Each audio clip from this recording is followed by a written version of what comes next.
arcilla y agua, como aquel día, Pedro modela con alegría.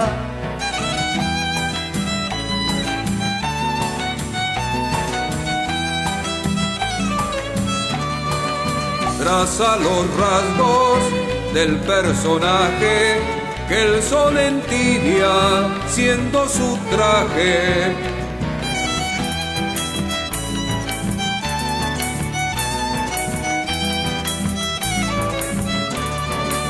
Falta ese toque de maestría que se le escapa en este día.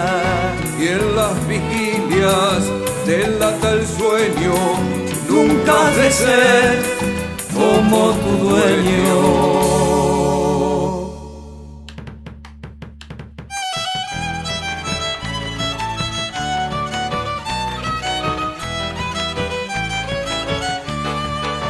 Pinta con alas de mariposas, cantando cuentos a cuatro vientos.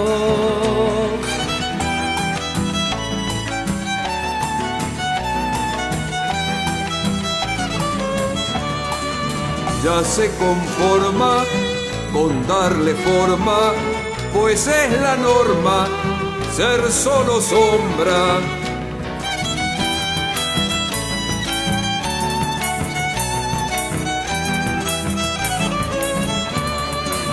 Es instrumento de la belleza que se desangra en esa mesa. Deja la obra sobre tu mano, pues es tu hermano, el artesano.